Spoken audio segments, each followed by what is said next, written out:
One of the most consistent thing from like real playlist curators, these aren't like bot playlists. These are playlists that like humans actually listen to. Right. They'll say, we really enjoy your music. Here are the reasons why, but it doesn't sound like everything else that we're putting on there. And that will cause me like serious frustrations. I'm like, why are you a, supposed tastemaker and curator if you're not going with what your tastes are and you're just going with what is still presenting some sort of algorithmic push? Well, don't change who you guys are to fit a playlist. No. Try to show me love, but you don't want me. Thinking of a memory that haunts me. Nothing I can do about the fading. Something in the words that you've been saying. My love for you is fading out. My love for you is fading out. My love for you is fading out. My love for you is fading out. All right, guys, welcome back to another episode of Two Beers with the Band. I'm your host, Chris Schramm, and today I'm sitting down with the guys from Toy Dinosaur. This is our second interview, but this time I get to sit down with the full band. So, guys, if y'all will, tell me a little bit about yourself, or introduce yourself, and then tell us what you do in the band. Sure. My name is John Heim. I play drums and a little bit of composition. A little bit. A little bit. lot of bit. My name's Brian Young. Play guitar, some keys, write the songs, co-lead the band. Heck yeah. Sing. Oh, yeah. And Brian sings as well. Singing as well. I'm Joshua Batstone, and I sing and I play guitar, and I was the band's former bassist. Never again. Did you get fired from the bass? No, I resigned. Okay. So you have the option to come back in case they need you. I think so. I like it. I like it. He wasn't fired. Maybe not. He resigned. Yeah. All right, guys. So before you guys get started, why don't we talk a little bit about this beer? This is a Pilsner from Yazoo Brewing in Nashville, Tennessee, just down the street. I think I've had this before. I really did enjoy it, but let's go ahead and get it in a glass. See what we think. Get that crack on the mic. Boom. There we go. Chris, I've been doing a dry January into dry February, so even though this is a nice light Pilsner, I got to make sure I'm taking it easy by the end of this. Okay, all right. Well, I won't let you. I won't let you get too far, or maybe I will. That's right. It might be a little more fun. Let it if I do. roll.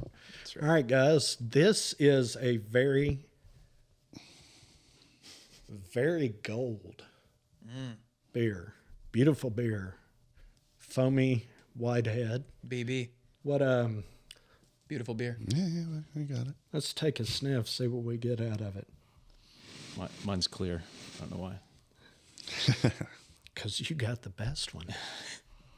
What do you guys expect to get out of this beer? I'm getting hints of beer. What about you, Joshua? It's a good thing.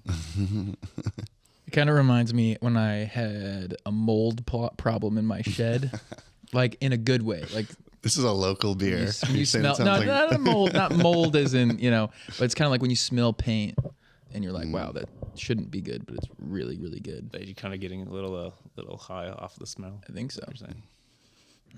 I like it. Is it mustard in there? No, I like a beer. So, in The Simpsons when Homer would drink beer and like the can would say beer on it. Yeah. That's what I want my beer to taste like. Whatever I perceive that can that says beer. Yeah. What So I think this is going to taste like that. What do you think it's going to taste like? That real light. That real light goes down easy with just that touch of hop. make Okay, it- so it's going to be a touch sweet it's with not a gonna- malt, and then It's not going to hit you on the front. It'll hit you on the back. Okay, I think it's gonna be thicker than we're thinking. I'd All read right, you guys. the description, but it's like a paragraph. So I can't read. Chris, thanks for having us, Oh, yeah. man. We Man, appreciate you. I appreciate Yeah. you guys coming in. Cheers. Oh, that's good. is everything you thought? Wow. When you have a beer after you haven't had a beer for a couple weeks, if you've been a heavy beer drinker most of your adulthood, it tastes great. Yeah. Well, I really enjoy. You get a hint of malt on this beer. I'm getting that. Just a little bit of sweetness, but the hops kind of comes in on the back and takes care of it, cleans it up a little bit, and leaves you with just a little bit of that I'm gonna say it's real light pininess, almost maybe just a little very light grassy or maybe herbal is what I'm getting, but it's super, super light, but it's clean.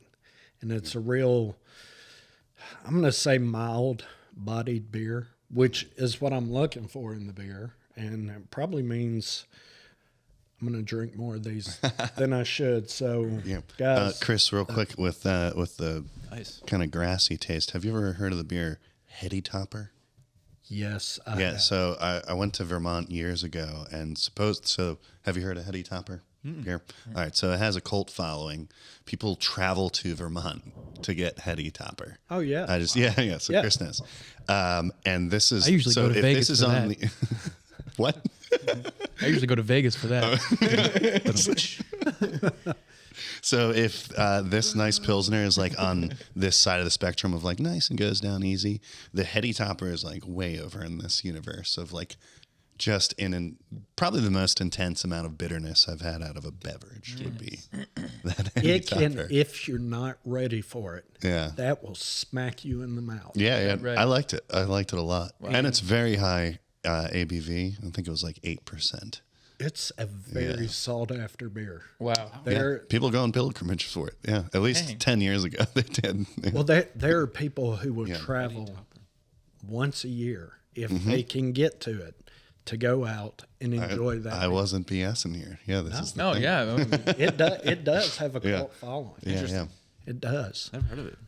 All right. Oh, guys. Chris, real quick, we wanted to bring a gift for you. First is a little poster of the show that you came to that not too many came to. But thank you for coming to the show, Chris. That was really I cool of you. enjoyed This it. one was I at really enjoyed it. yeah. guys. Thank you. And this one was with the Finites, who you know, and Yes. Bennett IO. You said you just had a conversation with Yes. her. Yes. Yeah. So here's that for Well, you. thank you. And then we got you another one of our most recent show at the basement. This is the one that you didn't come to that most people came to. So Well, of course, I called everybody and said, "Look, So, I'm not coming if we y'all got would you like that to as go." well. Thank All you, right, man. cool, Yeah. man. I appreciate that. These are gonna adorn the walls. Have you Probably- met LB Biostat before? No, I have not. She's awesome. There's a couple of people that you turned me on to that I got coming, but I would like to talk to anybody yeah. that you guys play with, and if they would like to come on the show, like Bennett. I really had a great conversation with her, and I was kind of surprised, Right. at the show. But what I like, and I told her, and I've told Alan, is that you guys play with each other and just make it work so well. Oh, that's cool. And that's what I love about indie bands, is that you promote each other, but you also sometimes play with these other bands. That's and right. I think it's a beautiful thing. I really do, and I love that about music, and especially about music in Nashville. Love it. So, if she would like to come on and talk, I'd love Yeah, to have a I'll drop her a conversation. line. She was she invited us to that show, was very sweet to us, promoted it heavily, which sometimes we've played shows with other artists that are the headliners and they might not put in too much work of bringing people out. That's neither here nor there, other than to say LB a big shout out that she did the hard work and Yeah, love you, brought a LB. crowd, and her music is fantastic. It so. is. It's really, Yeah. really cool. That's awesome. That's awesome. So, what have you guys been up to since the last time we talked? Oh wow. Oh boy. Well, I mean, y'all been busy. Your social media is busy, Oh cool. and there. Is that a nice way of saying our aesthetic is a little off? Well, no, it's my way of saying you guys are out there. Y'all are doing it. I mean, you're not just sitting around waiting on the next show, or only posting stuff on the weekends. Y'all are sitting there doing it. You're staying busy. Yeah, man. I mean, the last year we've spent trying to reevaluate how we've been running our band, especially with social media. I think we've accepted the fact that we probably aren't social media gurus, as like a lot of indie bands probably have to come to. And we decided to focus our efforts a little more on music videos this past year. And so we self-produced 2 with the help of one of Brian's friends, if you want to give a shout out. Yeah, Joel Valdez. He's a director based in Atlanta right now and has done short films. He's working on he works with a production company that he works with Tyler Perry, a production company right now. And he drove all the way up from Atlanta and helped direct and create the most latest music video for our latest single, You Don't Have to Lie. And he was... Man, it was incredible the work that he did. He brought real studio quality equipment and made it look good. Yeah. Yeah. I did watch that video earlier today, and it was well produced. Right on. We got really lucky. I enjoyed watching that video, and I have a few questions about the video. The person in the water with the black hood on. Yes. What did that represent to you? Yeah, that's like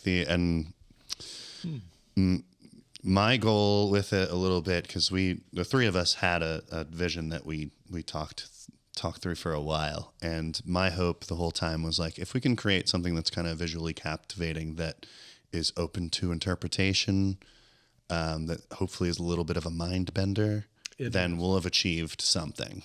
How it looks, hopefully it looks good. But yeah, so the Phantom is open to interpretation, but for me, it just was a representation of fear, And the fight and the struggle. yes, and so how fear appears in relationships, appears in how we conduct ourselves and communicate, and then confronting it at the end.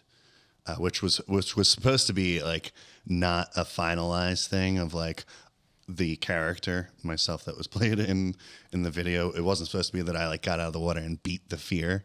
Right. I think that's kind of how it came across. But Well, yeah. that's kind of what I was hoping for. I think we all have different interpretations of this music video. I think we all, when the original, plan was made, we all, wide-eyed, were so excited to do it, but realized later that we all interpreted it completely differently, like in real time. And so, yeah, I mean, I would agree with that. Like, I mean, for me, it's beating the thing that is holding us back, specifically for me in a relationship. I think a lot of the songs that were written in this past year that have just now recently come out was off the tail end of a relationship for me that ended in 2023. And so, I think that the Phantom was beating this I guess this fearful part of myself. Right. Yeah, and right when the Phantom appears is when the lyric is, so you don't have to lie, just say it. Look me in the eye before you fake it. I can feel the part of me that's changing. Look me in the eye before you fake it. And then the fear pops up, and the character is like, oh my God. So that is supposed to hopefully represent when you actually like reveal your authentic self and confront something. It can be quite scary, but on the other side of that, hopefully there's something good. Well, I did enjoy the way at first you ran from the fear. You ran from the Phantom. Yep. The same way that we would run from the fear. And then you can see a change of mind in the video.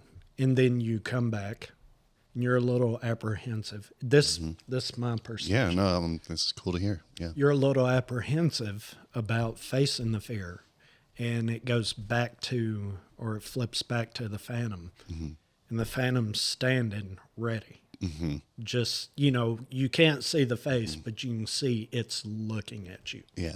You can see you looking at it. Right. And you can see you step off into the water. And then the struggle that you go through with the Phantom. Right. And at one point, it looks like you're getting whooped. Oh, yeah. And then, things change. And if you follow the lyrics, at least for me, that's, after watching it probably 3 times, that's cool. That's what I got. Yeah. I love that so much because I think something that I forget about the song when we were first writing it is that chorus is so rooted in acceptance of the bad.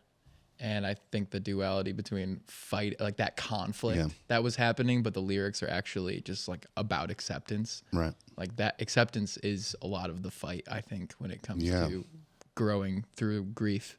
Yeah. It was very much so like thinking about the idea, putting it into action, filming it, editing it, the whole time had this kind of surreal, as cliche as it might sound, like life imitating art.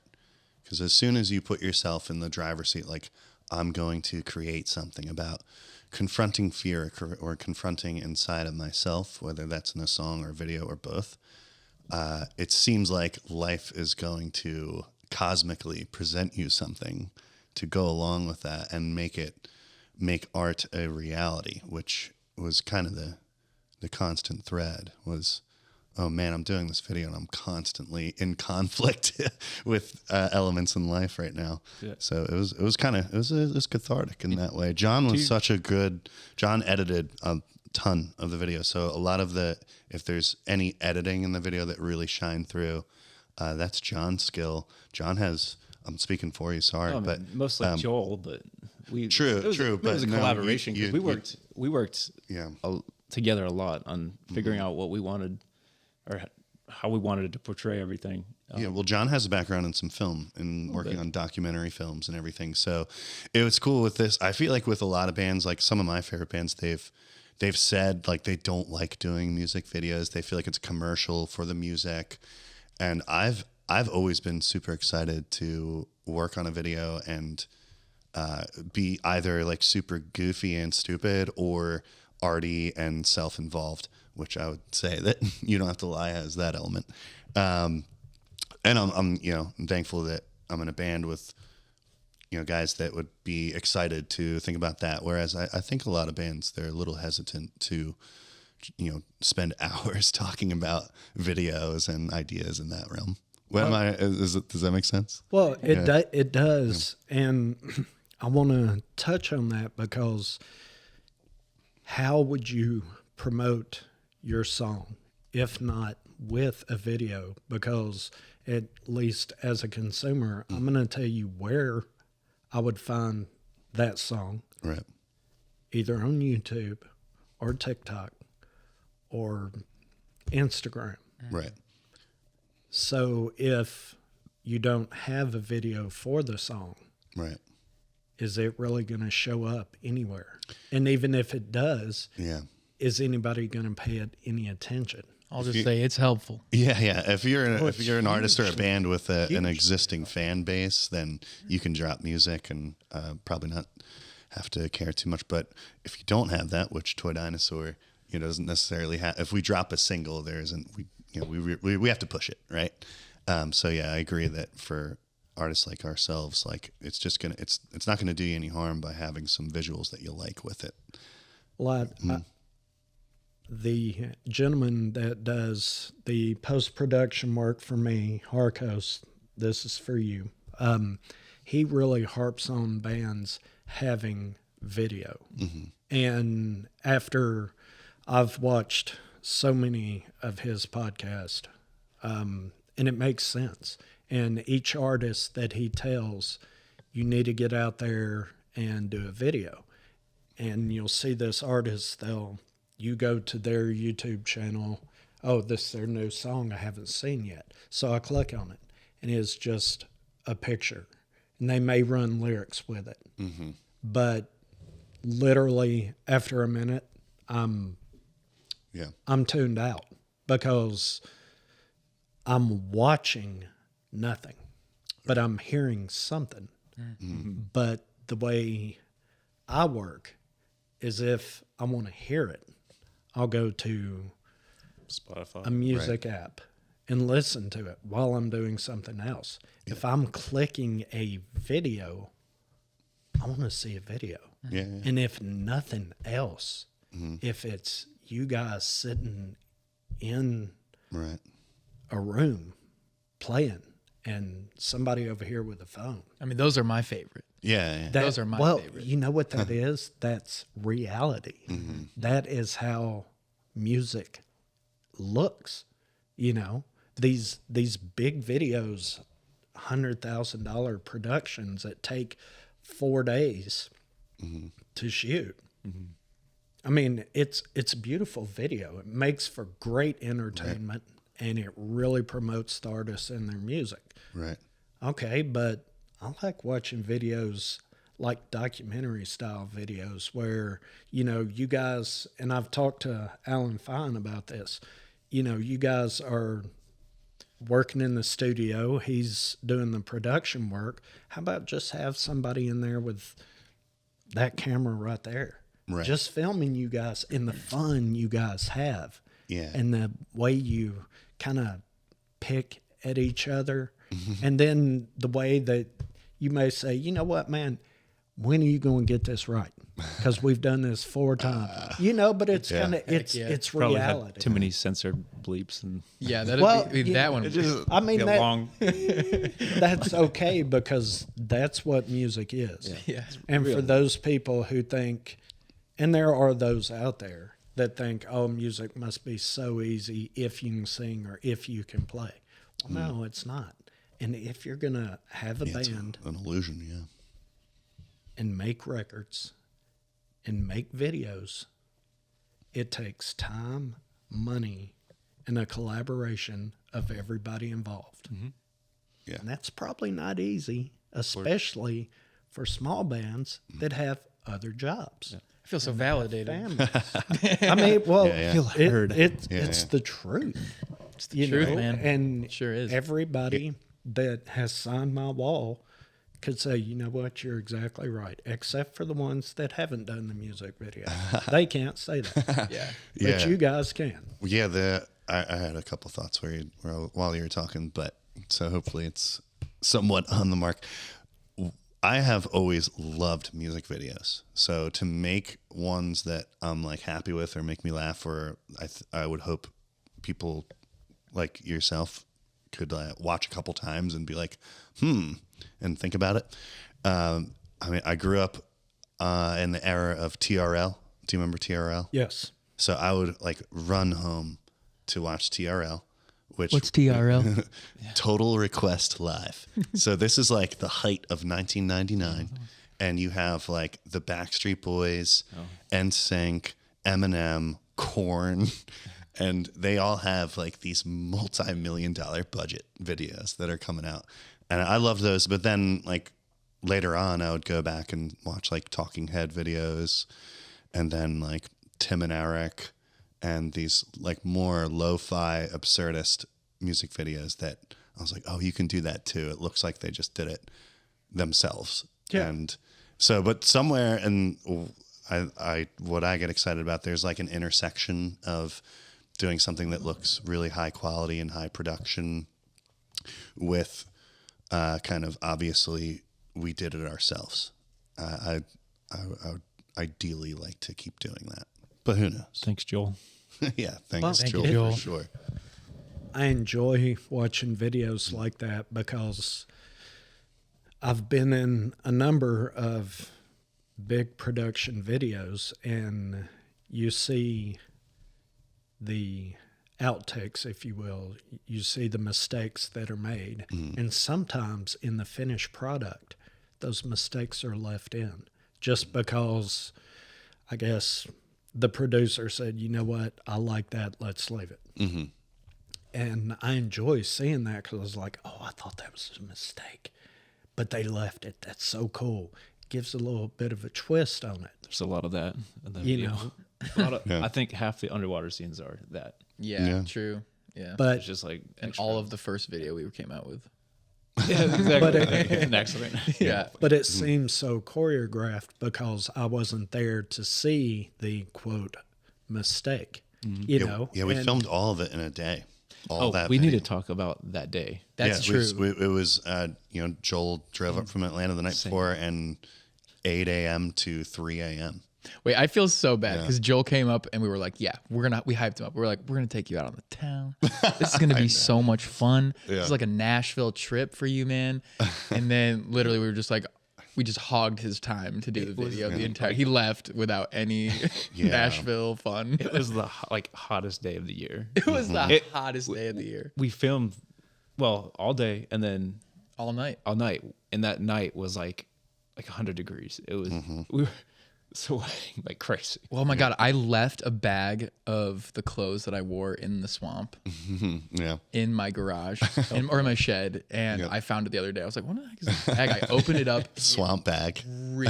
Like, it was so gross. That's one of those you go ahead and close it and take it straight out. Exactly what I did, yeah. Amazing. What a fun, it was a fun shoot for the most part, but I think it was all around pretty stressful. It was a grind. It was all day and just go. I don't know. Well, I have fun and stress. And I had a gig that day. You had a gig that day, remember? That's right. Yeah. And then afterward, I came up and met up with you guys, I think. I was trying to remember how I felt while doing it. I think I was just really excited. I get, whenever we're doing stuff, whether it's a show or doing things like this, I get kind of out of body mode where I'm like, oh, I'm doing the damn thing, you know? Right. That's kind of the emotion that comes up, and it sounds corny, but I just get excited that I'm like, okay, this thing that I want to do with my life, I'm doing. So hell yeah, there we go. It was funny. One more thing about the night was that it was so hot, and there was a couple scenes where you saw it where there was a lot of running. Yeah, and so we were all like, Brian was running, Joel was chasing it with the camera. I had a light that I was running with. And you were. I had the reflector, so I'm we were in this open 4 field. bags and a reflector. It was literally 2 a.m. or something, and we were running through this field, in the middle of the night, and we were just drenched with sweat. Yeah. Yep. And I remember we had to stop, and I had to go get some Gatorade for everybody. It would have been nice had I been running over here filming. Yeah. That would have been totally. Yeah, and then somebody's filming you, filming everybody else. Yeah. And then And then somebody's filming the cops coming, stopping us all. Well, that was a big worry of ours because we were on public place. land and it was way after hours and we were in the swamp. And I was really concerned about. I have real police anxiety sometimes. Also, we had permission to use somebody's dog. It was one of y'all's friends. Yeah, that's right. Yeah, right. We were able to use a lake house for the majority. But it turns out that we used the wrong dock. Yeah. Did we really? Yeah, we did. Yeah. The neighbor called the friend and was like, somebody was using our dock for a film shoot until 2 a.m. I didn't interrupt them, but I assume, and fortunately we got away with it. But anywho's, the song, what's cool with You Don't Have to Lie as well is that I feel like that was John's big kind of entry point into Toy Dinosaur. Just the song itself. I don't know if you feel like that. That was the first one you drummed on. Was it? Mm-hmm. That recorded? Mm-hmm. Okay. Cool. Yeah, and for me looking back, there was an initial excitement with John because to bring it back even further, Joshua and I, the moment that we met John, we're very excited. This is the glue kind of thing. But we made our game plan aside from John and said, let's play 4 to 5 shows with John. And if he's having a good time and we're getting along, then we'll do the whole do you want to be a toy dinosaur? And fortunately that happened. And a couple months after that was when we started writing You Don't Have to Lie. And I feel like that was when we were like very comfortable in a room together where for hours John would be like, let's try this kind of rhythmic change in this part. And that song, I think, has the most kind of like technical rhythmic moments in the Toy Dinosaur catalog, Agreed. if you will. For better or that worse. They were definitely led by John and us being like, okay, what are you doing there? You're not coming in on the one? That's confusing. But it made for Let's do a hype John up session. I mean, I remember when he first joined, I was what a loser. No, I was literally so giddy. Like, you fit our vibe perfectly. I remember because when we were auditioning drummers, we were like, we want you to bring like the most minimal kit over, and we're just gonna do some really chill jams. And I mean, personally, I'm not a drummer, but I feel like that's my favorite way to audition a drummer. I had to do it a couple times, and like having a chill kit, like snare kick, hi-hat, maybe a ride. The basics. The basics is like all I need for someone to display like dynamic. Yeah. And you did that like way above and beyond. And I remember being like, Brian, I don't know how, like I've been like, Brian was like, oh, we have to be really chill and strategic about this because we don't want to scare this man off. But I was so excited about John's effort for Toy Dinosaur and made our first show, like our real first show, amazing. Yeah, no doubt. We played a handful of times as there's also like 10 people on that bill. I mean, on the set. So. Without you though. Yep, wouldn't have been it. Wouldn't have been. It wouldn't have been. Thank you. Well, you called him the glue. You guys already were real tight. Y'all've been doing the thing for a while. How does it feel when you know you gotta expand? You gotta have someone else, and then for me, it would seem like, man, we're gonna have to audition people, and we're gonna have to tell people you just don't fit. Yeah, we're gonna have to that's pick definitely the weird part. Yeah, somebody. Yeah. Well, what if that somebody doesn't fit, but we turned away somebody who would fit? I mean, for me, the anxiety walking into a situation like that. Yeah. From what I remember, I don't think that you and I were all that excited to have anyone else join as an official member at all. Like what I remember was, Brian and I started Toy Dinosaur back in early 2020, maybe 2019. And I think we were both pretty excited about hitting the road, just the two of us.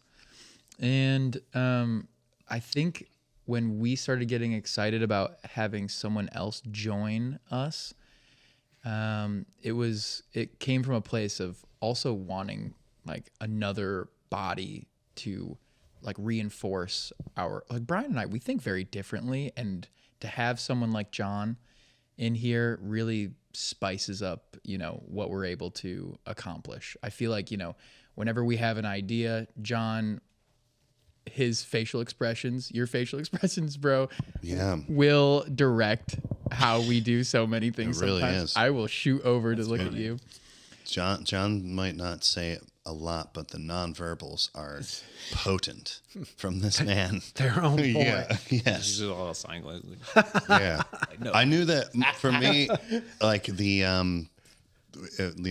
looking back already, it was Joshua and I have a great time writing songs and recording them and releasing them, and probably could do that forever and have a lot of fun doing that.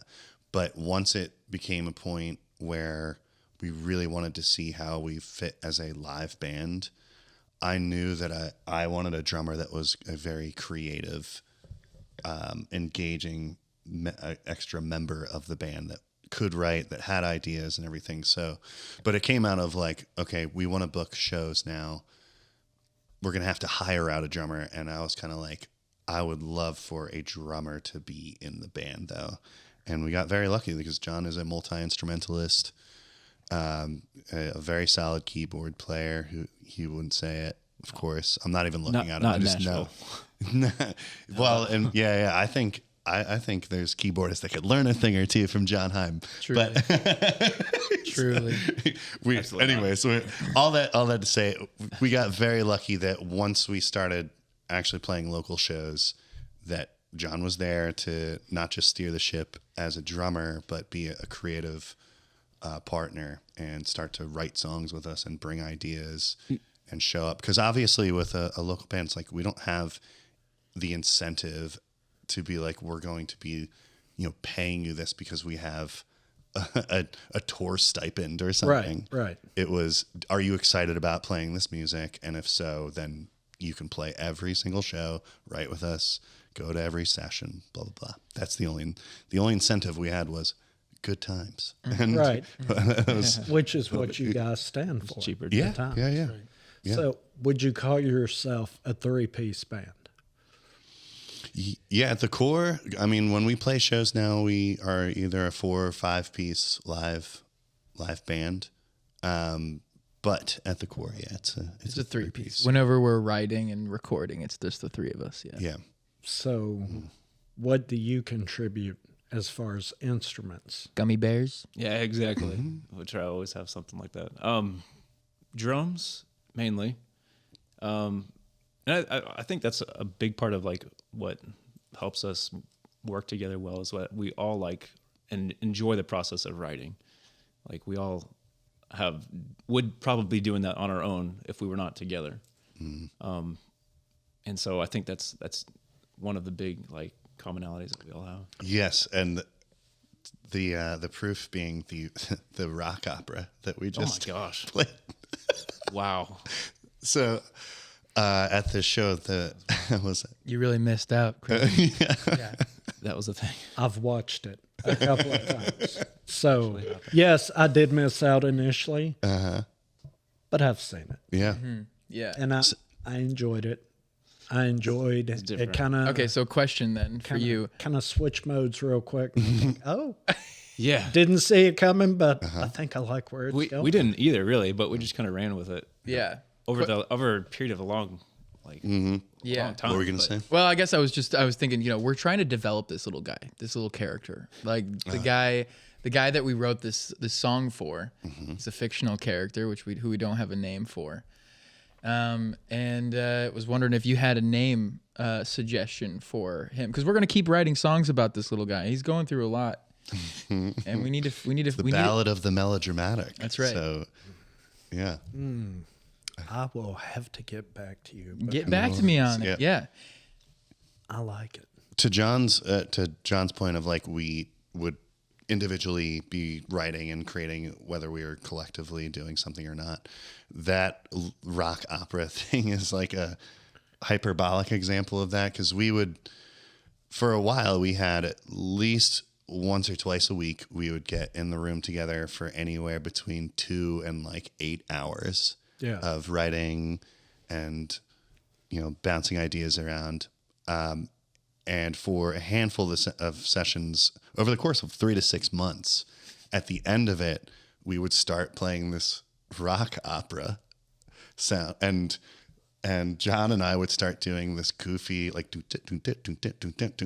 and immediately theater boy Joshua would start just ad-libbing ideas, and John and I would stop and we would have to like regain our composure because we'd be laughing so hard. So what's cool with the band thing is like, and especially in like indie rock, there are ethos that indie rockers subscribe to whether they know it or not. Oh, and there's this list of like kind of, I don't know what exactly I'd call it, but like cool qualities that indie rock bands seem like they adhere to. And rock opera is not in that list.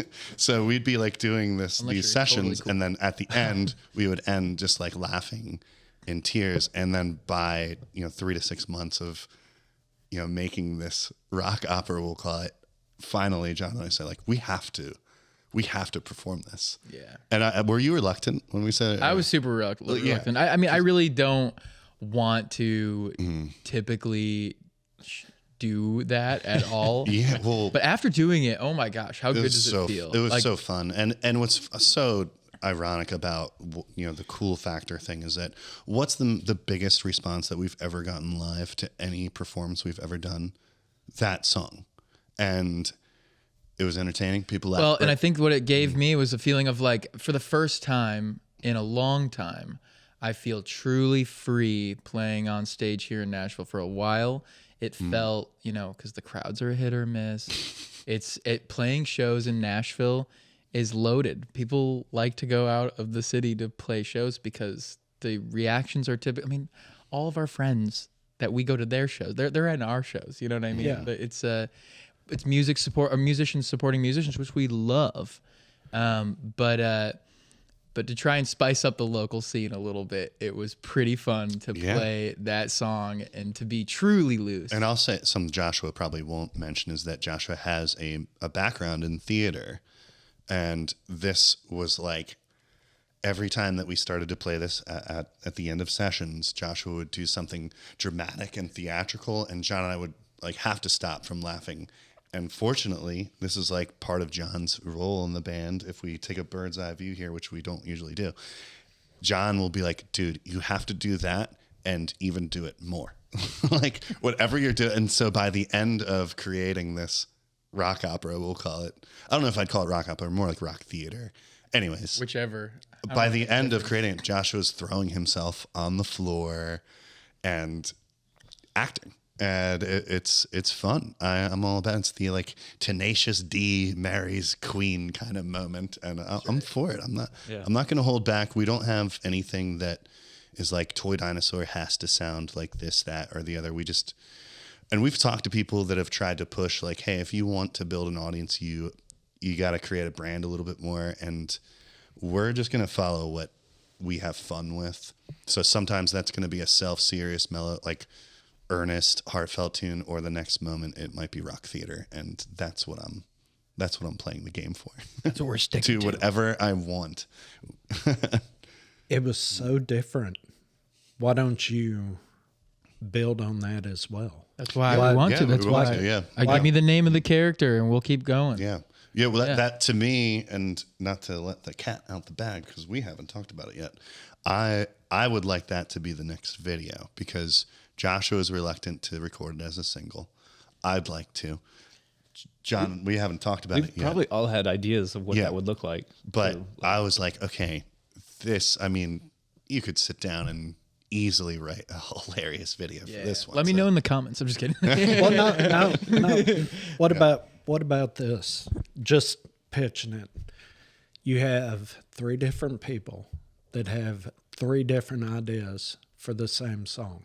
Ooh. As far as for a video. Ooh, sounds very real. So like the 3 people in the band or 3 people that haven't?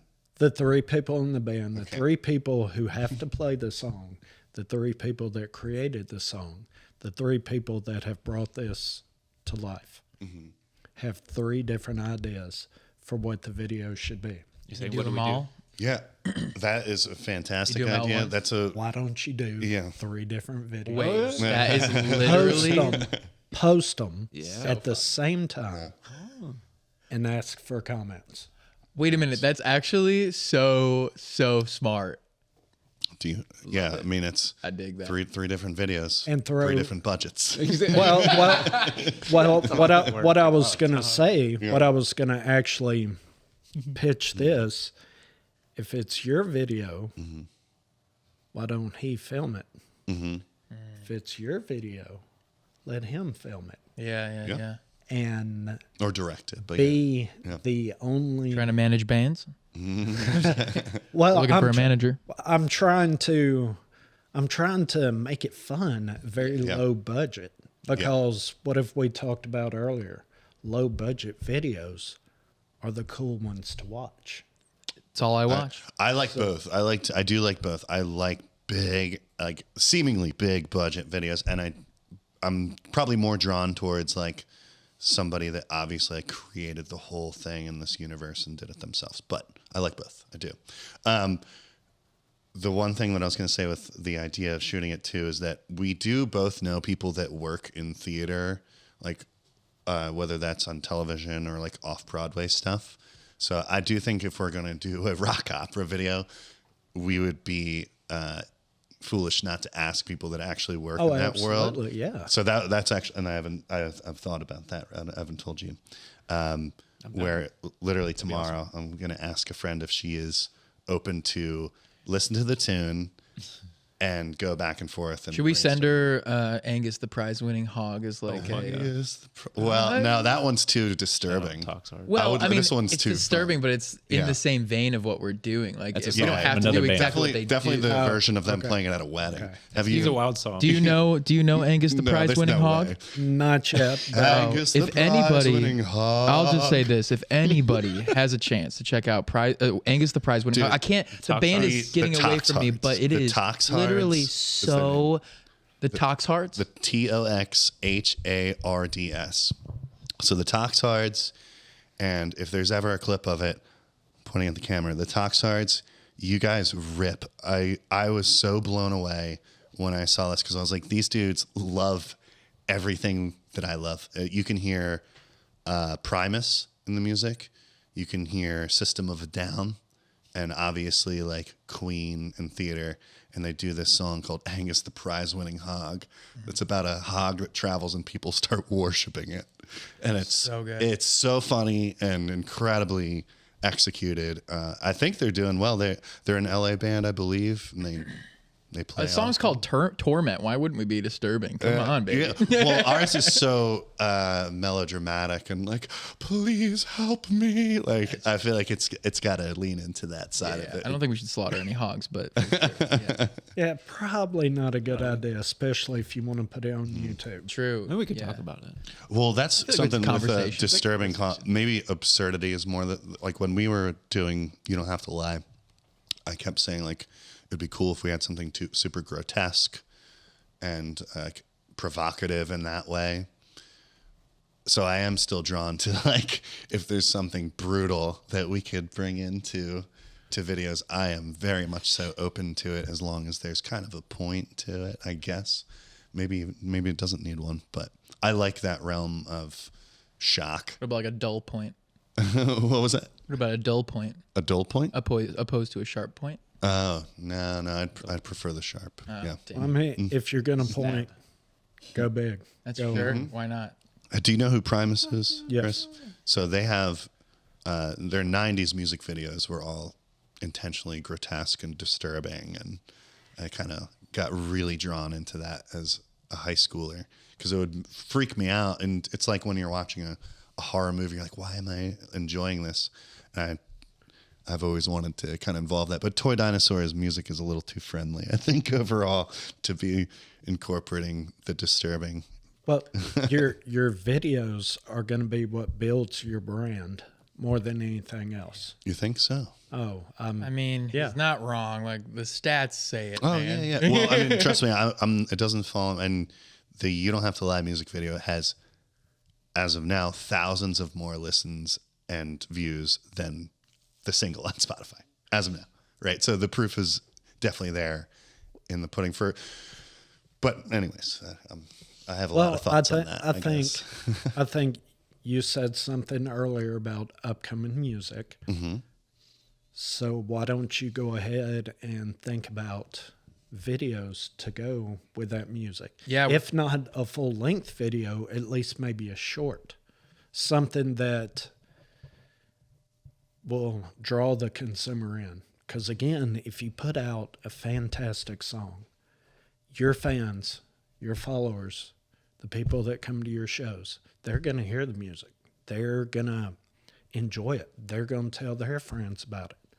Their friends who don't know you guys. Mm-hmm. They're going to look you up, maybe. And they're going to say, but what? There's no video for this song. So, I got other stuff. I'm curious if people do that, of like, if they're disappointed, then I'm not saying that I would assume that most people don't like pull up a song and they're like, where's the video? It would be cool if they did, but I think what it Let us know in the is, comments. Say it again. So let us know in the comments. Yeah, that's right. Yeah, dude, I love Are that. you disappointed? well, you got to look at the different generations of consumers. Mm-hmm. You have the people my age that I would be satisfied to go to a music platform, hear a song from you guys, and enjoy it. I would enjoy it more if I was able to see a video with your beautiful faces in it. Thank you. It would, whenever I hear the song, that video would play in my mind. Yeah, that definitely happens. And then you based have certain generations that need to be pulled in completely. Yeah. Visually, audio, Yeah. everything. I mean, all their senses have to be focused Yeah. at this one point. Otherwise, you're going to lose them. I really want to do like an animated video next. I think that the next song we're in the studio for, I think an animated video would be so sick. I feel like I feel like the three of us are always thinking in video, to be honest. Yeah. Is that like while we're writing and creating, if Visually. the three of us collectively like a song, whereas like, you know, sometimes it's like 2 out of the 3 are very excited and you can kind of tell the other one's kind of like, I'll catch on. But if we're all like excited about an idea, we just naturally start being like, a video could look like this. This kind of seems like that. So it is definitely, fortunately, an ongoing. Oh, John, really quick, what is that Fleet Foxes music video with like the stop motion thing we both like so much? White Winter. Is it really? Dang I it. think it is White Literally their Winter. most popular song. But yeah, I am so turned on by that stop motion. We gotta stay away from claymation. That's fine. Yeah. Brian's scared of claymation. Not the same. Yeah, I'm What's kind of the- scared wait, of claymation a little bit. Is that different though? Yeah, like Nightmare Before Christmas, I like can't handle. Yeah, I've had nightmares that claymation is involved, and you know, Like I'll watch it because What- sometimes it's great art, but it's, once you've crossed that line, there's snow coming back. Yeah. There's just it's Sure. It's bad. it's a bad Yeah. place. it's also painstaking to make. True. But it can be done DIY. Like that's what's cool Well, about it. that Good luck. that Good luck. I mean, just clicking a button, baby, over and over. AI at this point. I mean, AI is taking over everything. What's that? It's it's the latest and greatest. Ask the kids, they'll tell you. I mean, you could easily create a video for y'all's music using AI. Maybe not the finished product. Yeah. But if you ask AI, make a video around these lyrics and then see what AI pumps out and say, you know what, I like these parts, but I don't like these parts. Let's add our parts.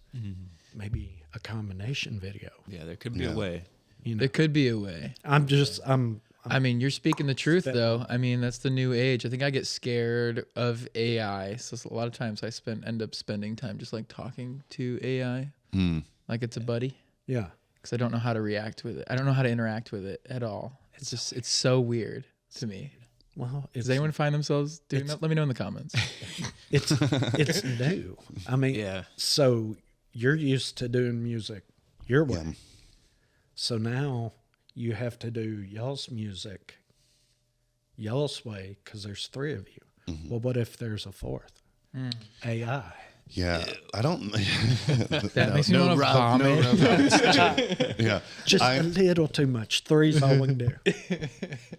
I definitely I feel like the being a Luddite and fearing technology is a surefire way to hold yourself back in some ways, but I don't know. It's with music creation, I can't help but my natural emotion with it. I feel fear with it being involved because you can just already see how it's taking place. Yeah, But I think I think Brian and I don't think a lot of people can tell the difference between AI created music and human created music, depending on the genre. I think that one Depending on the genre. depending on the genre, probably. Yeah. I don't know. I've heard some convincing Dude, stuff, but I'm like also like, how is this so? I mean, we're not perfect? going to It has mention be. things that we've joked about, or that you've shown me.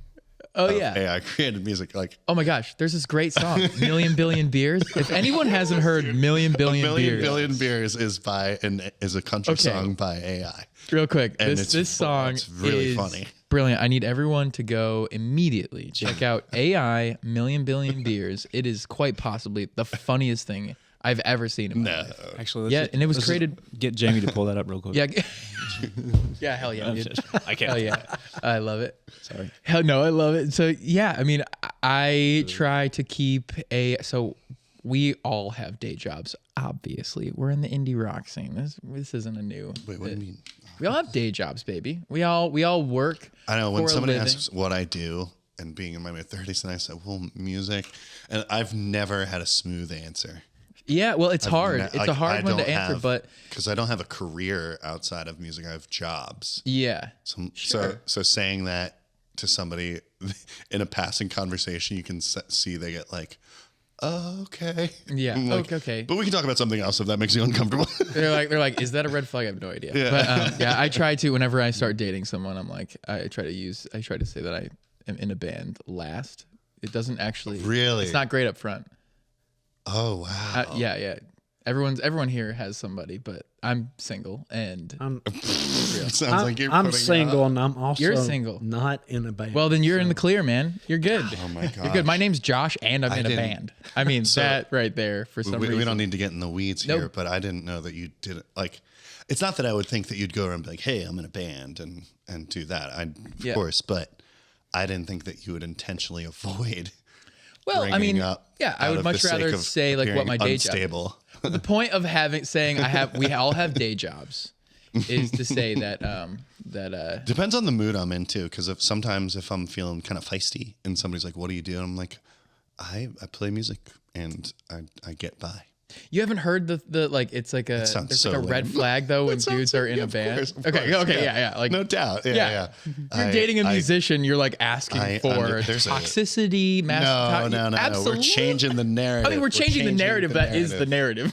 That's not the narrative anymore. Neither is the myth of the tortured artist or the starving artist. Right. Yeah. It's all the changing victimization of with like Toy Dinosaur. self-victimized artist. Yeah. It's just That's actually one of my least favorite in this is the tortured artist. Is such because an ugly look. I feel like because I naturally am prone to some melancholy, and I don't like that it's presented that like if you are going to be a real artist, then you need to suffer. Wow, we're really getting down the rabbit hole here, but like that it has to look like a tragic narrative in order for it to be celebrated. Sometimes that, especially in whatever the state of rock and roll is now, I would like that narrative to change. It doesn't seem like a good one for people's mental health overall. So, and it's weird saying because I'm definitely prone to like sadness. So, but I would like that narrative change of like you can have happiness, a level of stability, whether that's a societal acceptance of stability or your own defined version of that, and be a musician and an artist. Sure. You're like, get off your pedestal, Brian. Well, no, but like, it doesn't make it any easier in the dating world. Yeah, if you said everything I said to somebody, Oh my God, when you they first met them, and they immediately would kinda turn around. slowly walk out. Oh of the my room. God. yeah, I Oh kind my of. God. It's nice to meet you. Yeah, that's great, it. yeah. It's nice to meet you as they're Yeah. backing away before they Yeah. turn and run. This pedantic jerk You- just and talked you about put the headphones suffering. on just to say it. Like, Oh my god.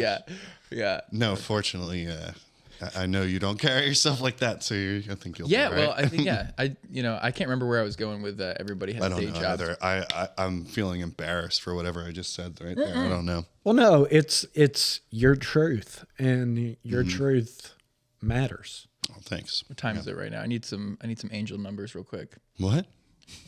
Angel numbers. You just said something that has been really reoccurring for Brian and I, which is living your truth. I think that was a cringy thing for us at one point, but it's actually turning into something that we're really adopting. Yeah, we are in the headspace of truth, like really living our truth, whatever that means for both of us. I think for Joshua and I, who, we've been very tight for 5 years, there is a sweet spot of like, hey, if you feel like you're doing something that's all authentic to yourself, this is how we talk to each other. How sweet. Then we encourage each other in that. So, and I think that might sound corny to some people, but I don't know. Well, Now I'm really going into if you don't live, sentimental if you territory. Sorry, don't, guys. if you don't live your truth, you're living a myth. And how long can you keep that up? before you don't like what you're doing?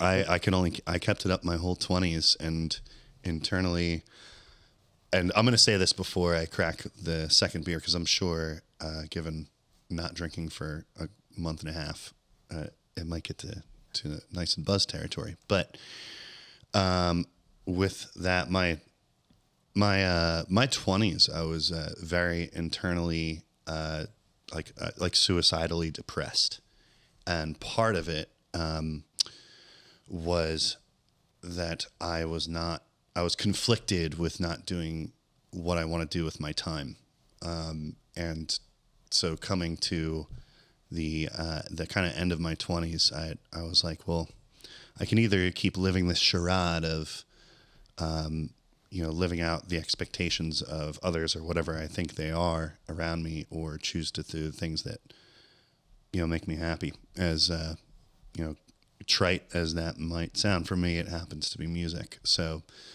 the update with the kind of, I feel like I sucked the air out of the room, so my apologies, but it's part of the story here, and something that I've never talked to you about either, right? No, I don't think I ever mentioned that. But maybe a little bit.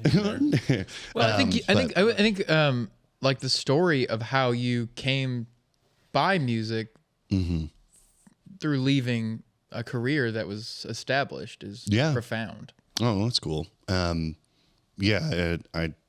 definitely left a pretty, solid career in working in nonprofits and all that. So, but I was very depressed. Which, if you were to ever make a Hinge profile, which I know you're never, but if you were to ever, you should leave that one off. Just a heads up, personal experience. We'll lift the depression with saying that there's in our own journeys, it's hard to wrap it up in just a sound bite. But one of the things for me is I read an article that was like the top 5 things people say on their deathbed. And one of the top ones was, I wish I stayed more true to myself. And I read that when I was in the throes of like, I'm working these jobs where all I'm doing is fantasizing about writing and recording and performing, and going home so sad that I drink myself to sleep most nights. And then I, read this article, and amongst other things of just kind of coming to that I needed to make changes. It was like, I don't want to be on that deathbed, because as of right now, I would certainly be on that top 5 of saying, not true to thyself. Cracking the beer now. Would you say music saved you? I think that's loaded a little bit. And it's a good question. I don't mean to say it's a loaded question, but I think it's a collection. When it comes to mental health, it's a whole universe of things to make sure that, for myself and what I would assume for other people, are staying healthy is kind of a checklist of things, that music is one of them. But for me personally, music is my first love in life. It's the first thing that I fell in love with as a really young kid in a musical household, and always wanting to play, feeling the most happy when in 3rd grade I'm rapping to Santa Claus in a play, and then performing saxophone as a kid. And it's just always been there. So into adulthood, to kind of forsake that just broke my own heart. So I needed to kind of find I was always playing though at the same time, but I wasn't necessarily what one would say pursuing it. And I needed to pursue what it was for me in my life, to kind of crawl my way out of my self-imposed darkness. All right. I know I don't use those sound clips, Chris, or you can, it might help people. I don't know. Well, you know what I would love for this show to do is to help others who maybe are feeling the same thing you guys have felt along the way. Music is a journey. It's always a journey, no matter what. You can never reach the end. There's always something else. So there are people who are not as far in their journey as you guys are, who may be in that dark place. Absolutely, And not sure what to do. And maybe taking your advice, they can find their own way to a brighter place. And maybe you help them out of that pit that they're struggling with. I couldn't imagine anything better. If our music were to help people do that, that's what Radiohead did for me when I was in that place of like, what am I doing with my life? And I'm so sad. And then I'd put on OK Computer and Kid A and be like, this makes sense. Okay. All right. Well, guys, I'm ready for this second beer. Oh yeah. This is Music City Light. Music City Beer Company. This is a light lager, 4.1% This is also my second beer. ABV. Oh, and that was a slightly aggressive pour. Nice work, Chris. But either way, Ooh, this is honey. I did kind of notice that. Ooh, Smell that. I love this. well, this is a very clear beer. Fummy white head. Beautiful beer. Look at that. Very gold. Look at that. Is yours Like can I see gold. yours? I just realized I'm looking through red glasses at everything. I'm Looks like, red to yes, looks very red to me. It's very red. There, Smells of Let me look at. Oh wow, it's such. Okay. there is a beautiful honey note. There is a good honey right note. up front. Wow, I was not expecting that. Wow. What are you saying over there? What do you think you're gonna taste when you taste this beer? Oh, well, I you already taste it? apologize, but I already tasted it. So I know exactly what I'm about to say. I'm about to taste. Okay, well, what are you gonna taste after you tasted this beer? This time, oh, I'll take this. This is the quintessential festival honey stick. You know those little plastic rolls of honey stick? Beer. Like this is exactly what you get. Wait, honey. Oh yeah, You know those little honey sticks that you like chew on and then you get some honey out? you've never been to the Pennsylvania. Have you ever been Amish? in love? No, I don't know what that is. The No. honey stick? Have you ever been to Amish land in Pennsylvania? No. I was just curious No. because they have that everywhere. It's every Amish kind like. I mean, shop. I've been up there, Go but I to haven't antique been shop. You're gonna see a lot of. Oh, John's been to sticks. Amishland. Lancaster. Lancaster. Lancaster. Yeah, Lancaster. Lancaster. But I Okay. don't know what a honey stick is. I think I'm I get going you. to taste. Honey. Little kitty A litter. little honeysuckle with a hop in there. Yeah. Let's go for it. Cheers. Why? Cheers, Chris. Smell it. Okay. Sip it. It's good to me. Yeah, Do you That like it? has good flavor. I like Be it a a lot. light beer. Ooh, it Yeah. changed. It does change. It does change. Yeah, I got a little honey up front, and then it faded to a slight graham cracker. Interesting. Yes. Ooh, and that graham cracker gets a little bit better. Not a real hop finish on this at all. The graham cracker just kind of fades. That's pretty. Wow, I As did graham crackers not do. I expect that. I don't have as much of a developed palate as Chris, but I am tasting. I'm buzzed. I'll tell you that.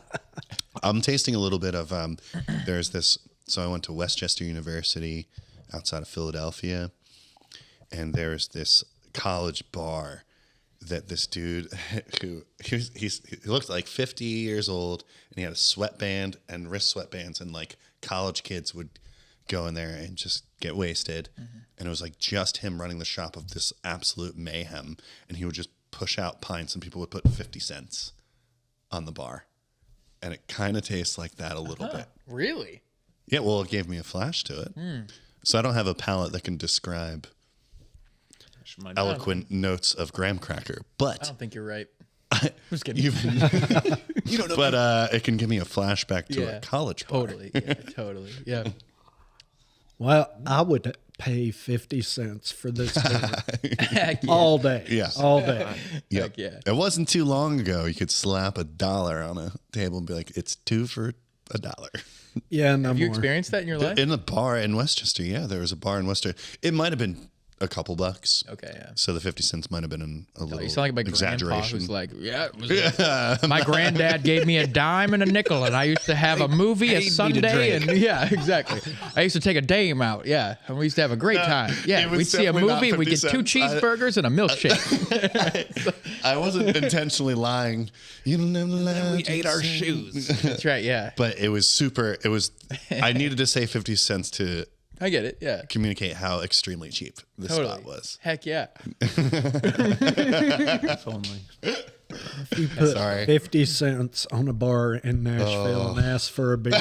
Yeah, You will get slapped You in would the be face. sitting there by yourself all night waiting on We that should beer. try that. Yeah, we should. And slide it over really Yeah, confidently. like, all right, what about something like this? What did Honestly, this even get if we me? slid over like a $5 bill, like most places would be like, what the fuck are you doing?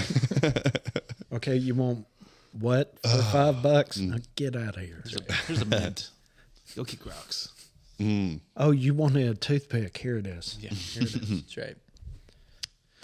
Right. So, guys, y'all got music coming out. Let's talk about it. Please. What should the fans expect from the new music? Well, I think they should probably expect a little bit of what they've gotten recently.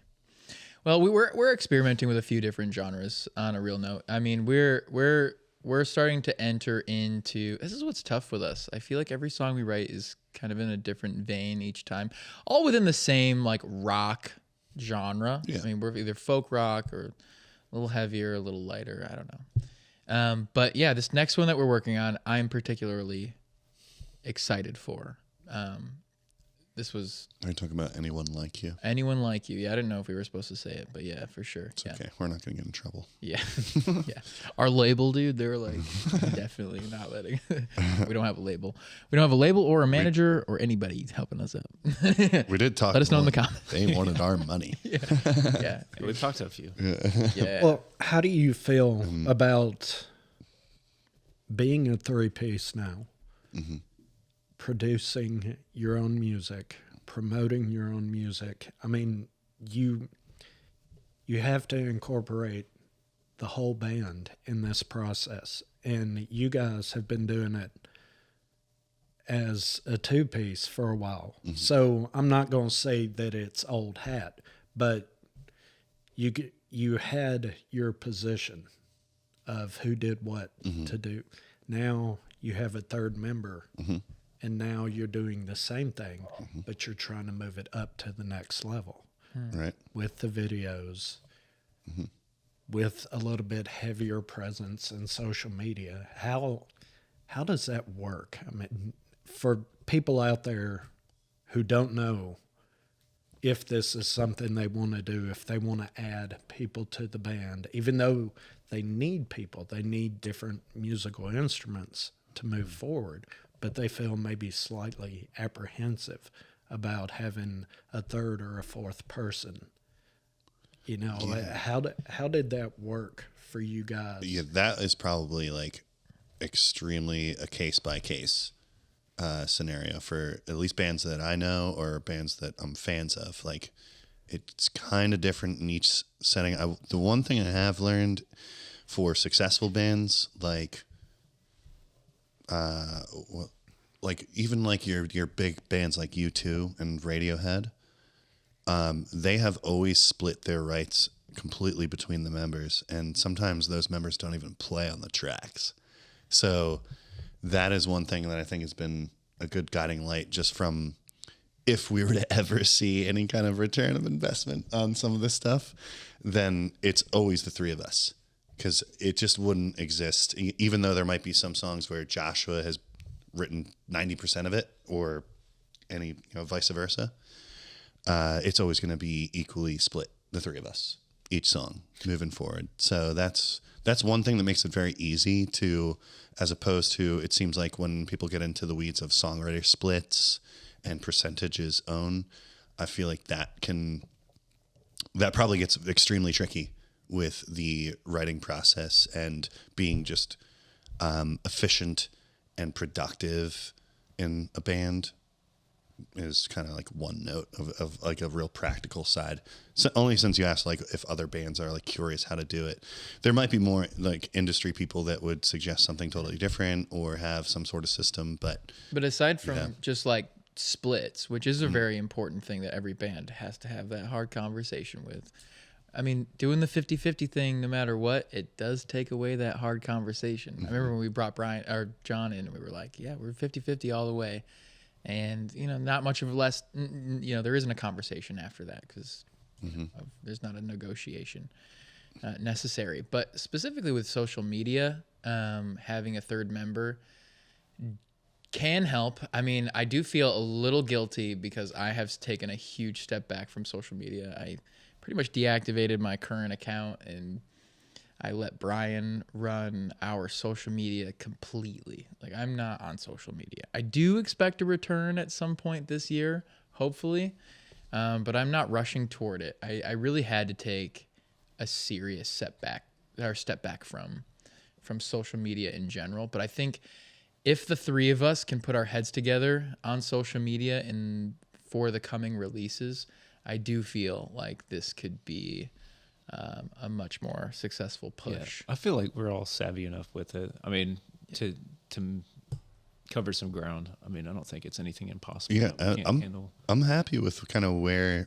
things look right now. I like just sharing what we're doing, and but I do think that we do things though that are contrary to what we know is probably the right thing to do. Yeah, we've had conversations with like marketing people and brand strategists and marketing representatives. You're not on TikTok.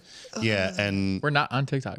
We're literally not. I'm always game to hear out what trend is happening and all that, but so far we haven't had the ability to kind of like hop on some trend and capitalize off it for numbers and all that. But I would certainly like to be more consistent on there and growing a consistent presentation of who we are in the music that we make. So I'm game to keep learning and adapting.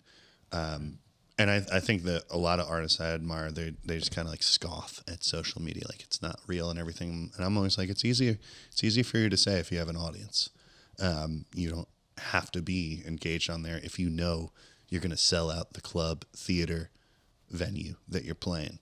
That ain't happening unless we're on social media. Literally 90% of the shows we've played in the last year and a half have been through social media. True. They haven't been through just somebody texting us. It's been through somebody DMing. Well, I think since you guys aren't attached to the industry, you don't have people out there promoting you. I mean, I do think we are attached to the industry in some way because the industry is really, there's a misconception of industry and artist and that relation. And I talk to a lot of artists locally that like will kind of, and sorry to interrupt you, but will kind of like cast shade on the industry. And I'm like, I think there's a misconception of what the industry is. If you are showing up to a club or working with a producer or producing your songs and releasing it, you're working in the music industry. Right. But you don't have someone telling you what you can and can't do. You don't have someone out there promoting you, taking care of everything for you. You guys are doing it on your own. No doubt, yeah. And I think that it's more difficult for creatives to go out there and push their own music, for creatives to go out there and promote themselves, because you're more concerned about your art and about what you need to do for you and for the band. Yeah, that's a good point, Chris. Where you almost wish you had somebody. It's like, hey, let us go out here and do what we do. Oh, yeah. And you take care of everything else so we can keep creating. And I think that you guys not being attached to someone to do that for you, you're doing that yourselves. and that's something that's new. That's just, that's unique, you know, and it's probably a lot more difficult because now you have to really go out there and promote, but at the same time, you're creating new music. Mm-hmm. You're wanting to add videos to the songs, and it's new and it's more difficult, and it's not the usual. It's that music is forever changing, and you got to keep up or you're going to get left behind. Right. And do you mean music is forever changing, or the trends in the way that people listen and the way that culture engages with music is forever changing? I'd say both. Probably both. I'll say both. Yeah. I'll go with both because even indie music nowadays, what even is it? What exactly? What if, is if, It's funny when we listen to like Spotify's like indie hot hits or whatever it's called. I'm like, oh, this sounds like pop. Yeah, and then if you scroll down like 5 names, like it's not. Like, that's what the craziest thing is. Yeah. indie music. Nothing wrong with pop. I'm just saying that's what it sounds like. Indie music? What is indie boy. music? Like what is? I don't indie know. music? I don't know what I was gonna say to you know, you're 1, kind 4, 5, 6. of John plays on Broadway a lot, so he's hearing the number system all the time. Is what he's referring to. I think. Yeah, true. Yeah. What else could he have been referring to? Well, sometimes when I see John give a look, I'm like, wait, I misinterpreted. That was correct. So Comments. with the desire to like have somebody take the helm of marketing and presentation, right? You're kind of mentioning that. We did have, I'm not going to open up a can of worms. Don't worry. We did have a meeting with a small label in September of 2024 that I couldn't help myself. My expectations were very high. They had worked with bands that we liked. The way that they present themselves as a company seemed really great. And my hope was that they would this label would have started to take that responsibility and put us in places that we just cannot do on our own. Whether that is publications online like music nerds still look up. I won't name names, but you can think of them, and then radio stations, whatever. Just things that we wouldn't be able to do on our own. I think we're still very open to that and hopeful that would come along. It would just have to be such a good fit because I don't think that we make music that's very easily brandable. So, Interesting. does that make sense? Oh Well, yeah, it- I mean, it- I think it's very true. It does. And I want to play devil's advocate for a minute. Let's hear it. You don't play music that it is very brandable. I disagree because Toy Dinosaur has a brand. Mm-hmm. Toy Dinosaur is a brand. So therefore your music is a brand. Maybe it doesn't fit everyone else's playlist. Mm-hmm. But it would fall under what? Indie rock? No doubt. And what's so interesting that you mentioned playlists is that we have a lot of experience with talking with playlist curators. And when it comes to the brandable conversation, it's much more nuanced than me just saying like, we're not a brandable brand. Our name's Toy Dinosaur. We have Toy Dinosaur keychains. That's pretty brandable. But when it comes to one of the most consistent thing from like real playlist curators, these aren't like bot playlists. These are playlists that like humans actually listen to. Right. They'll say, we really enjoy your music. Here are the reasons why, but it doesn't sound like everything else that we're putting on there. And that will cause me like serious frustration. So I'm like, why are you a supposed tastemaker and curator if you're not going with what your tastes are and you're just going with what is still presenting some sort of algorithmic push? That's a I think a healthy wrestling with like, what are you actually saying there? Are you just blowing smoke to not put the song in there, which is fine? Or is what you're saying true, that you really enjoy the music, that you think it's something neat? It just doesn't fit everything else. So I'm like, well, isn't that what you should be doing as a curator? Like, I don't know. Well, don't change who you guys are to fit a playlist. No. Surely not. And I do think that I mean, it's a little difficult to see what these guys really want at the end of the day. And, you know, I think that a lot of them, they want the proof in the pudding. They want to create a playlist that makes, you know, them money as well as, you know, so it's tough to find a spot that fits for a small following. I think it all comes down to the following that you have nowadays. And to be honest, we don't do enough on social media. Well, we don't. I think we do a good. I think we do a. Well, that's the thing. fair I think we do a good job of posting what's relevant in our lives, Yes. as far as what we're doing as a band. But I don't feel like we are in the social media stratosphere in the way that successful bands are. Or like successful, like, I don't know. We're good at letting people know when we're was gonna playing say and if something. we've released a song, but that's it. No, we do a little bit more. We have done a little bit more, but we're not consistent with it. That's the problem.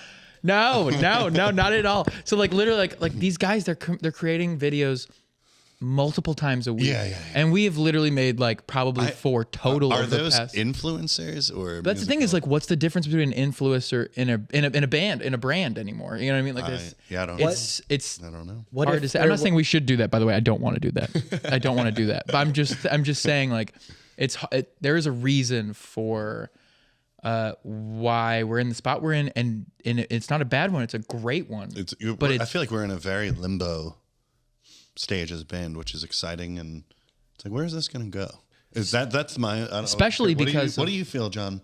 And because John, we don't get to have pragmatic conversations like this with John all the time because John's very busy. So when John comes to a session, a rehearsal, recording session, a performance, it's like that's the time we get a little bit of time to like joke and laugh and everything, but we like squeeze the lemon for all it's got, and then we're like, bye, John, don't leave.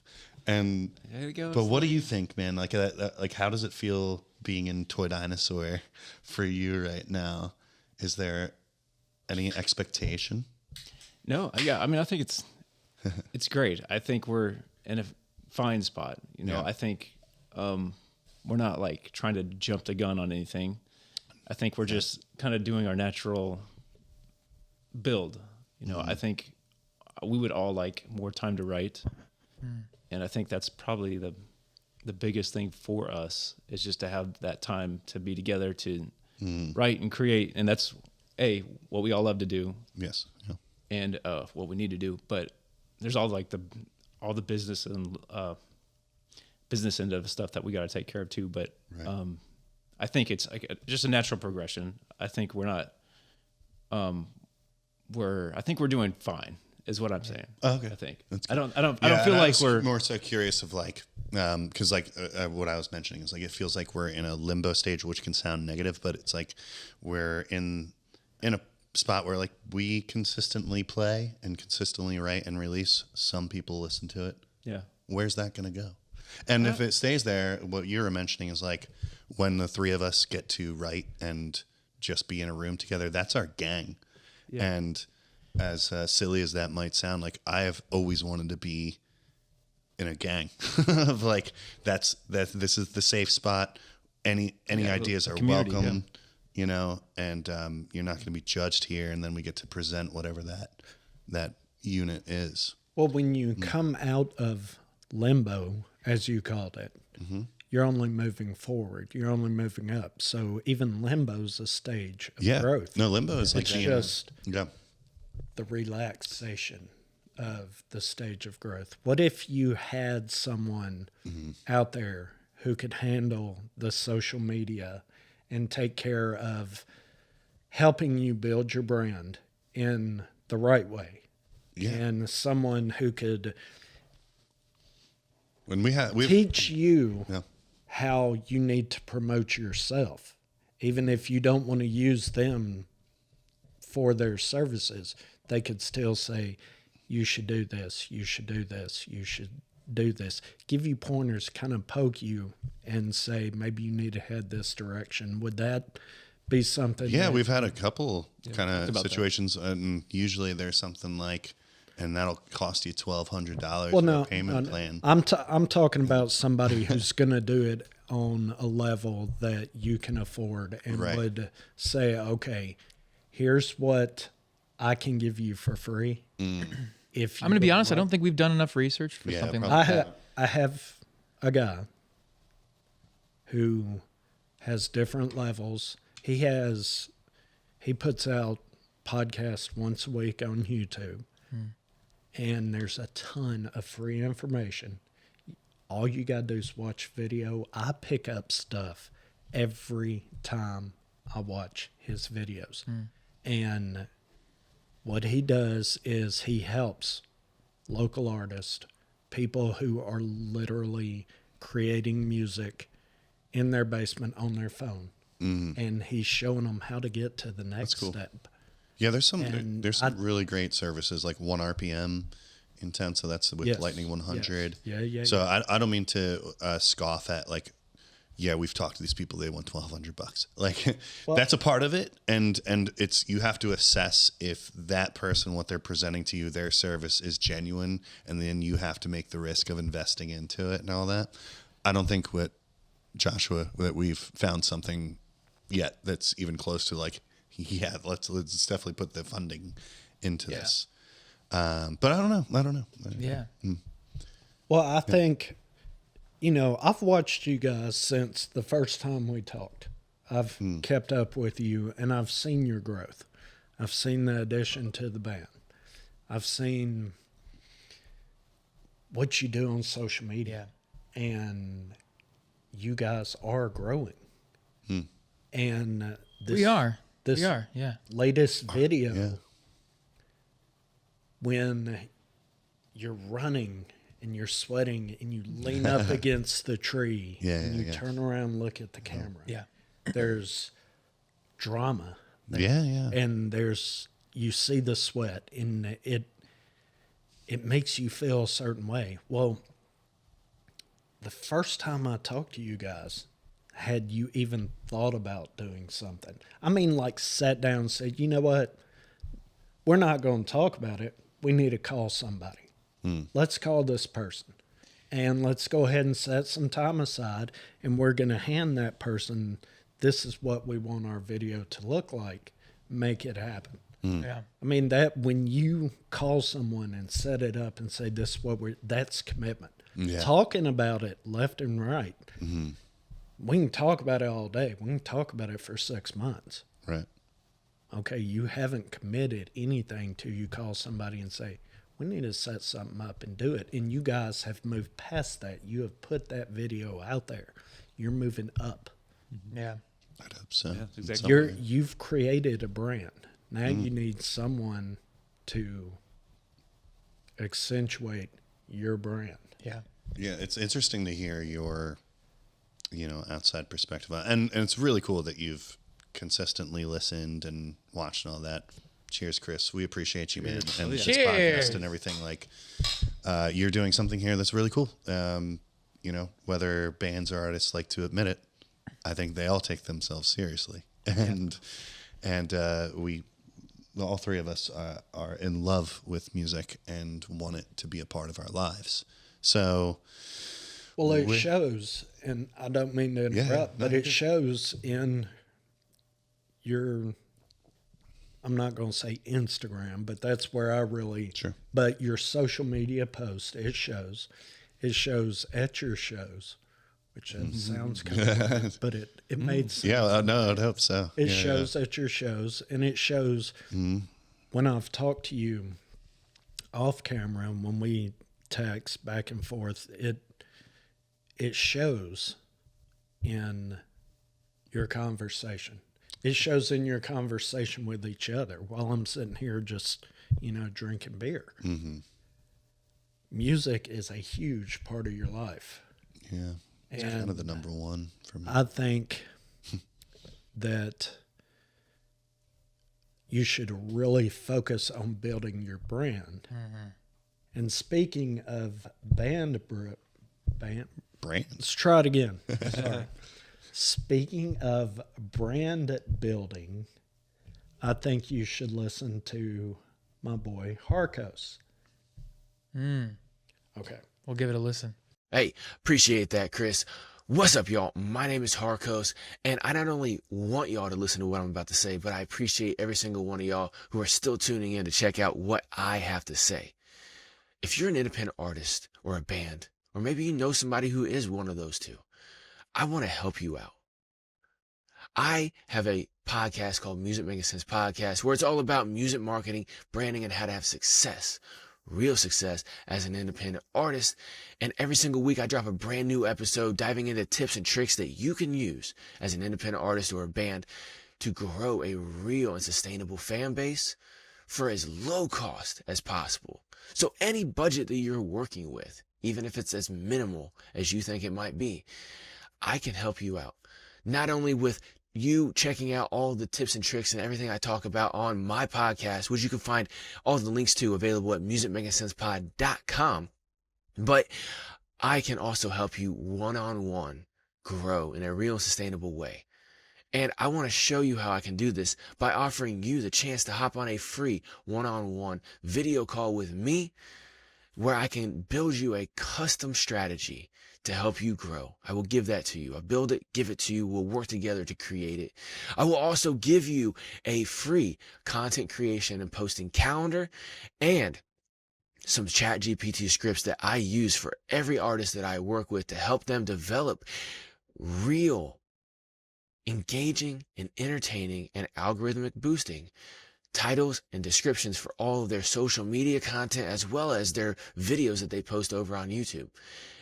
Everything absolutely for free, all right? So if you want a chance to meet with me, build a custom strategy, and get a couple of free goodies, make sure you go to musicmakingsensepod.com and message me anyway. You can do it right there on the website. You can go to the socials and you can send me a message. However you do it, go ahead and message me. Let's book a one-on-one video call and get you rocking and rolling.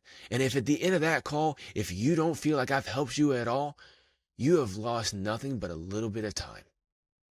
Absolutely free. Come have a conversation with me. Let's build a real strategy and let's get you growing for real in this music industry.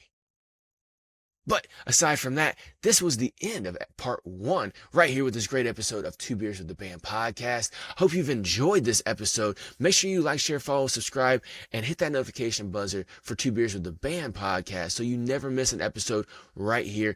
And in case you didn't know, I edit every single episode right here with Chris here at Two Beers with the Band. But make sure you hit that notification buzzer so you don't miss out when part 2 drops in just 2 days after this episode is aired. So depending on when you're watching will depend on if part 2 is out or not. Either way, like, share, follow, and subscribe. Hit that notification buzzer for Two Beers with the Band podcast. And keep on enjoying everything that Chris is doing right here at Two Beers with the Band. All right? So I'll see you on the next episode.